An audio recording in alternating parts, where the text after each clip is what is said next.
25 meals served at Civilian Conservation Corps camps in the American West, 1930s. Before Réveillé, mess halls lit up across the American West. Cooks stretched government dune flour, beans and beef bones into hot breakfasts, tin-pail lunches, and crowd-pleasing suppers. It wasn't fancy, but it fueled trails built by hand. Tonight we'll remember 25 CCC camp meals, what they actually ate, and how it kept them going. Visu 1. Oatmeal with prunes and coffee. Big kettles of rolled oats simmered before dawn, the surface puffing and sighing as cooks stirred with oar-length paddles. A pan of prunes bubbled nearby, sweetened just enough and left glossy and soft. Bowls landed in quick hands, a scoop of hot oatmeal, a spoon of stewed prunes, a pinch of salt if you liked it that way. Coffee poured by the urn, dark, sturdy, and not shy on bitterness, cut through the chill that clung to wet boots and damp coats. The method was simple. Oats into boiling water, steady stir, lid on, hold warm. Prunes, simmered slow until their syrup ran like thin honey. It made sense because the storeroom always had sacks of commodity oats, tins of dried fruit from surplus programs, and coffee grounds rationed with care. Nothing spoiled fast, everything stacked easily. What it meant was reliability at the edge of hard weather, heat in the belly, sugar to nudge men awake, and a cup that felt like a handshake from the cook.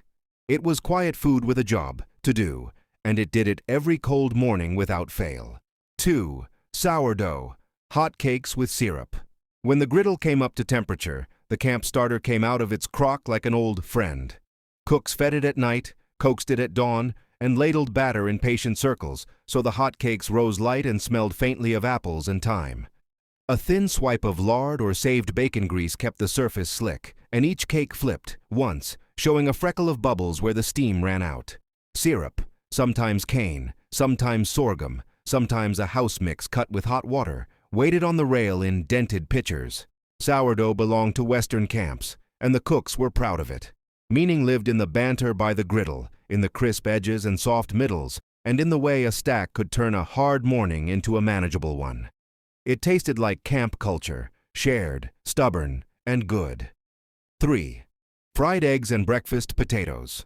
Skillets took the heat first for the potatoes, diced and tossed with onions until they went from pale to bronzed and fragrant.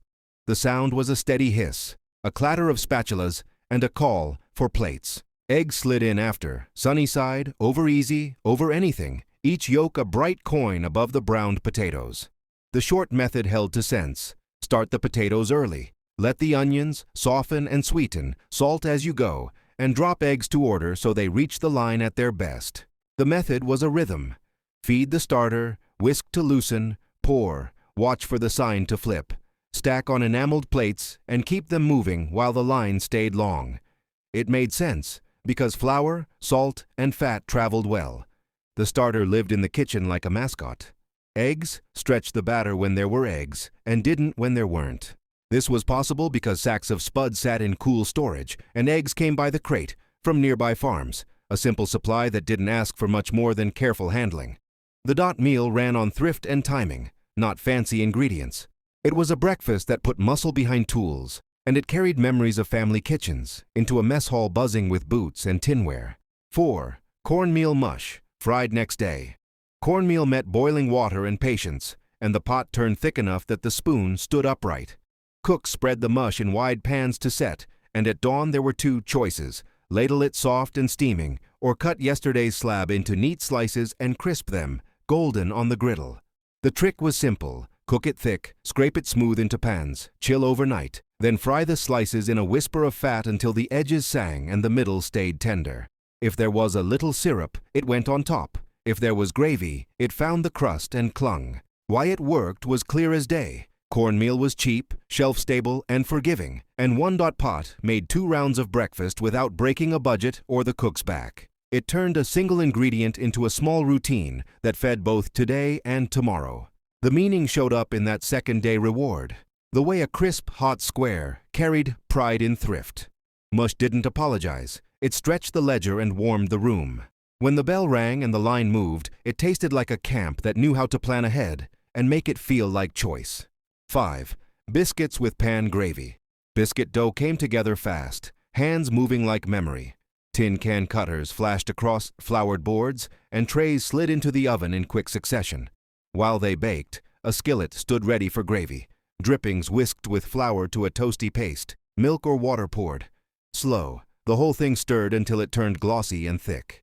Pepper fell heavy, salt just enough, and when the biscuits came out, high, steam puffing, tops brushed with a hint of fat, the ladle did its part, cloaking each split biscuit in a generous drift of brown or milk gravy.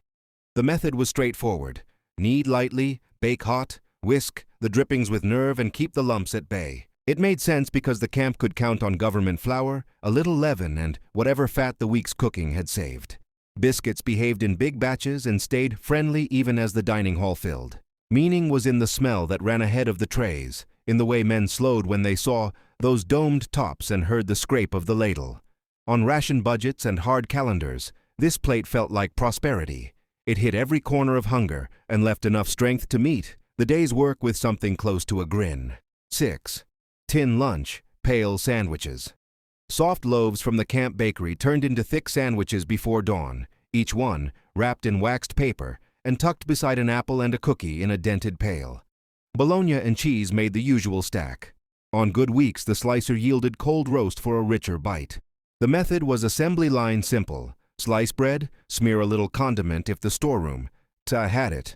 Layer meat and cheese, press, wrap, and stack pails by the door for crews heading out. It made sense because contracted sliced meats arrived in reliable crates, loaves baked, in volume, and fruit traveled without fuss. Nothing needed chilling once morning air did the job. Meaning lived in the lift of the lid at noon, sawdust on trousers, wind in the trees, and that sandwich felt like a promise kept. Field day fuel, miles from camp that tasted like order in the middle of rough work. 7. Navy bean soup with cornbread. The kettle took on white beans and a heel of pork rind, then settled into a slow, steady simmer until the broth turned creamy and beans softened to a satisfying bite. On the baking line, a pan of cornbread rose high and split down the middle, ready to cut into squares that were balanced on tin plates. Method was camp straight. Soak if you had time, don't if you didn't. Bring the beans up, gentle, skim the foam, and let the pork scrap do the talking. Bake the cornbread hot for a crackling edge. It made sense because surplus beans were constant. Pork trimmings showed up after butchering days, and cornmeal filled bellies without denting the ration ledger. Meaning was the sound of spoons on metal and a room that went quiet when steam hit cold air. The taste of a 1930s mess hall, simple and right, carrying crews back out warm. 7. Navy bean soup with cornbread. The kettle took on white beans and a heel of pork rind, then settled into a slow, steady simmer until the broth turned creamy and beans softened to a satisfying bite. On the baking line, a pan of cornbread rose high and split down the middle, ready to cut into squares that were balanced on tin plates. Method was camp straight. Soak if you had time, don't if you didn't. Bring the beans up, gentle, skim the foam, and let the pork scrap do the talking. Bake the cornbread hot for a crackling edge. It made sense because surplus beans were constant. Pork trimmings showed up after butchering days, and cornmeal filled bellies without denting the ration ledger. Meaning was the sound of spoons on metal and a room that went quiet when steam hit cold air. The taste of a 1930s mess hall, simple and right, carrying crews back out warm. 8. Vegetable beef soup. Scraps from the butcher's table, knuckle, shank, a rim of fat, hit the bottom of the pot first, browning enough to leave a dark gloss that water could turn into honest broth. Carrots, cabbage, onion, and potato followed, with barley or a handful of diced spuds to give the liquid something to hold. The method stayed unfussy. Sear the beef bits, add water, scrape the browned fond, tumble out in vegetables, salt with a steady hand, and let time do the work until the soup smelled bigger than its parts. It made sense because soup bones were cheap, vegetables came in sacks, and a long simmer didn't need watching once the lid settled. Meaning traveled in thermoses to the field, where a hot pour cut wind and rain. Back in the Dwight Hall, it felt like the cook had stretched a thin budget into a full table, one ladle at a time. 9. Split pea soup with ham bone. A single ham bone turned a green pot into something that stuck to the ribs and carried men through the longest shifts. Peas tumbled in dry, took on water, and finally gave up their dot shape to thicken the kettle into a velvet spoonful that clung to tin. The method was almost ceremonial. Rinse, cover, bone in, bring to a gentle roll, stir and scrape the bottom now and then finish with pepper and a splash of vinegar if the cook liked that tidy edge. It made sense because bones were easy to claim after holidays, and peas cost little, stored well, and didn't complain if the kitchen got busy. Meaning was comfort you could count, ladles that buried the spoon, warmth that moved from hands to shoulders, and a green shine that made men linger, trading jokes while the windows fogged and the line for seconds formed itself. 10. Chili con carne and beans. Saturday night belonged to a pot that smelled like spice and tomatoes, with beans carrying most of the weight and meat playing the role of flavor instead of king. Ground beef browned first, then cans opened in a rhythm, tomatoes, beans, chilies, and the whole thing settled into a slow simmer that tightened the sauce and loosened chatter. The method didn't need finesse. Brown, dump, stir, taste, and let time pull it together. A late shake of spice kept the scent lively without burning thin budgets. It made sense because canned goods were commissary standards, meat was rationed and precious, and a bean-forward chili fed a haul with room for seconds and then some. Meaning showed up in the way men built bowls. Chili, a spoon of onions if there were onions, a hunk of bread, and left the table slower, satisfied, and ready to tackle Sunday chores or a few hands of cards before lights out. 11. Beef stew with dumplings. The stew started with tough cubes of beef sputtering in a wide kettle, enough browning to leave a dark sheen the water could lift into broth. Potatoes, carrots, and onions followed, chunked big so they wouldn't disappear during hours of low simmer. When the meat relaxed and the vegetables turned tender, the cook dropped spoonfuls of soft dough across the surface, clapped on the lid, and let steam puff those dumplings into fluffy caps. No fancy timing, just patience, a steady flame, and a wooden spoon keeping the bottom honest. It made sense because cheaper cuts softened beautifully with time, and flour turned into dumplings cost almost nothing, while feeding everyone like bread never could. The meaning was in the way the smell drifted down the barracks lane before the supper bell, how the windows fogged when lids lifted, and how a deep bowl of stew and dumplings silenced a table faster than any speech ever could. 12. Meatloaf with brown gravy. Ground beef met breadcrumbs, chopped onion, and a few camp seasonings, pressed into hotel pans, and baked until the edges darkened and the middle set firm. Loaves rested just long enough to slice clean, each slab ready to slide onto a tray beside a scoop of mashed potatoes. Meanwhile, the drippings in the pan became brown gravy, a quick scrape, a dusting of flour, a slow whisk with broth until the shine returned and onions went silky. The method rewarded volume cooking. The loaves held their shape on the line, the gravy reheated without fuss, and the last plate looked as good as the first. It made sense because crumbs stretched meat, onions were cheap, and gravy turned a modest slice into a full supper that felt generous.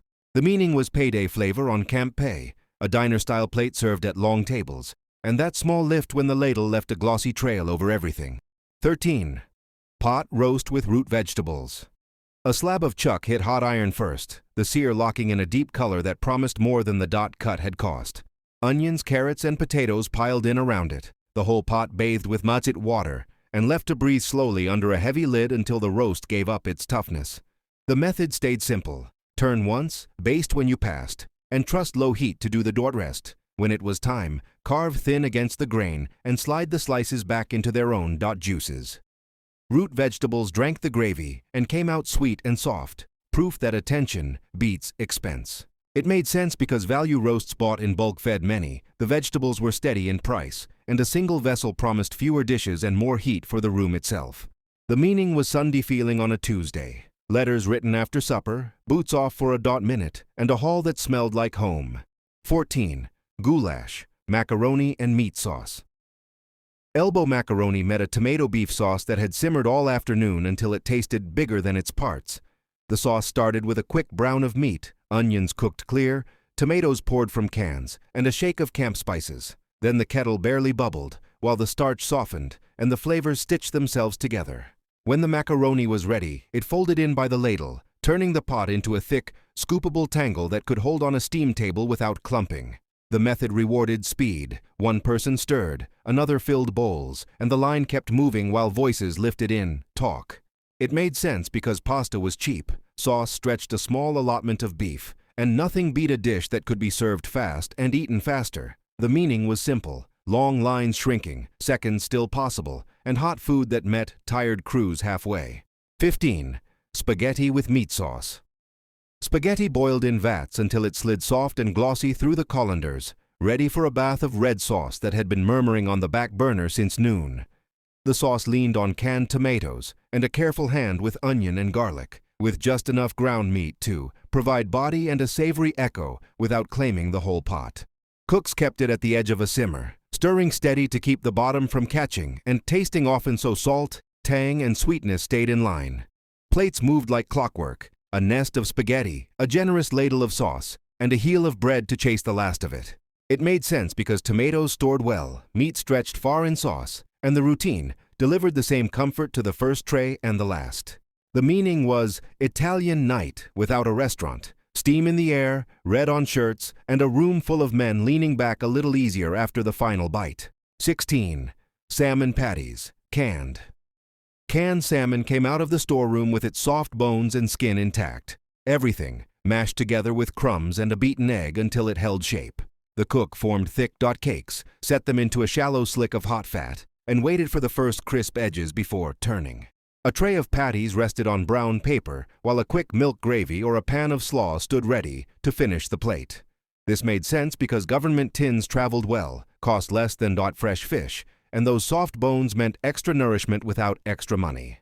The meaning was a sea night, far from any coast.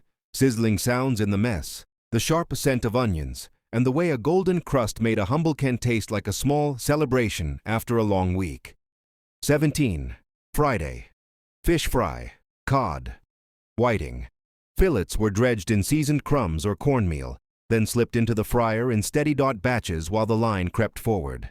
Potatoes went alongside, sometimes wedges from the wood oven, sometimes skillet fried, and a pan of slaw waited fresh and cool for scooping. The cook kept the fish moving onto wire racks to stay crisp, topping off trays with lemon wedges if they had them, and a jar of tartar made from mayonnaise and relish when they didn't. It made sense because contract fish delivered dependable cost and quality. Fridays leaned toward fish anyway, and a short list of sides made plate up fast. The meaning lived in the crowd at the mess hall door, the chatter that always got louder on fish night, and that first bite of hot flaky fillet that made pay feel closer even when it wasn't. 18. Tamale pie, chili under cornbread. The base started like a camp chili, beans and tomatoes, onions working down, and just enough ground meat or sausage to make the pot smell bigger than the budget. When the kettle tasted right, warm spice and a little smoke, the cook spread it into deep pans and spooned a cornbread batter across the top in generous clouds. The whole thing baked until the top set and browned, the edges bubbling where chili met, bread, and then it rested just long enough to slice clean. It made sense because pantry chili could be built from cans, cornmeal was cheap, and one pan fed a row of enrollees without slowing the line. The meaning was Western comfort with a fairground vibe, the sweet corn top, the peppery steam, and men leaning over their trays to catch every drop as if they were watching a show. 19. Chicken and noodles.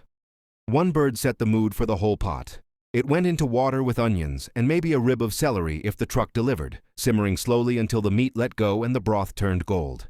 The meat came off in bite-sized shreds and went back into the pot, followed by egg noodles that softened right at the end so they stayed tender without falling apart. A handful of parsley or black pepper, if the shelf allowed, finished it with a little brightness. It made sense because a single chicken flavored many servings, the broth stretched farther than the meat ever could, and noodles made each ladle feel full. The meaning was a gentle bowl after storm duty, a quietness at the table while heat rose out of the cup, and the relief of something kind on a night when backs ached and boots were still damp. 20. Pork and beans with cornbread. Dried beans simmered low with a scrap of pork, sometimes fatback, sometimes a rind or the bone left from a better day, until the pot turned glossy and thick. A little molasses or brown sugar deepened the broth and a spoon of mustard sharpened the edge, the kind of small pantry tricks a mess hall cook kept in mind. In the oven, cornbread baked in wide pans until the top cracked and the edges crisped, coming out just in time to meet the ladle. It made sense because beans were cheap, pork, scraps flavored like they cost a fortune, and bread from cornmeal-filled corners nothing else could reach. The meaning was simple, sweet, savory satisfaction. A scoop that sank into the beans like a boat, a plate that felt complete, and the steady sense that even ordinary food can steady an ordinary night. Ahead, canteen favorites, mess hall sides that ate like mains, and the desserts that kept morale high. 21. Cabbage slaw. The slaw started as a mountain of green, heads quartered, cores flicked out, then shredded by the tub until curls of cabbage piled high like fresh-cut straw. A simple dressing came, together in a pail, a little vinegar for snap, a touch of sweetness, a pinch of salt, maybe a spoon of mustard if the shelf held it. The cook waited until the last possible minute to toss it all, so the leaves stayed crisp even under mess hall lights. Sometimes grated carrot or onion slipped in for color and bite. Sometimes it was only cabbage, clean and cold. This made sense because cabbage kept for weeks in cool storage, cost pennies by the pound, and didn't wilt like tender greens on long service lines. It cut through heavy plates, the gravies, the beans, the starchy sides, and brought a bright, noisy crunch to trays that were mostly brown and beige. The meaning was refreshment you could hear, a crackle beside the stew, a cool mouthful that reset the appetite, and a reminder of gardens even when the ground outside was frozen or hard-packed with boot prints. 22. Mashed potatoes and gravy. Burlap sacks of potatoes hit the steam table like clockwork, peeled by the crew on KP, chunked into big kettles, and boiled until the edges softened and the kitchen smelled faintly earthy.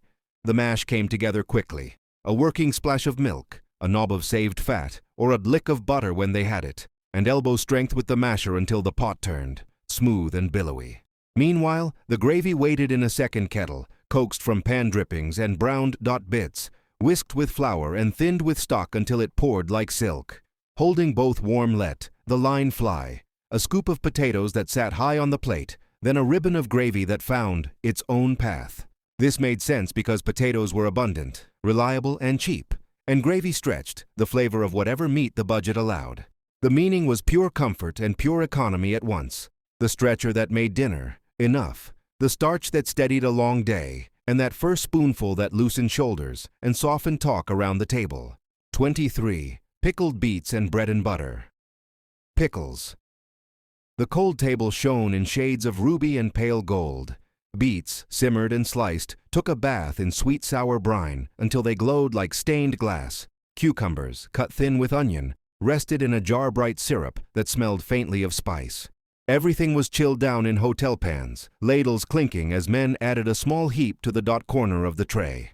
Jars were topped off and turned to keep the flavor even, and the slotted spoon never strayed far.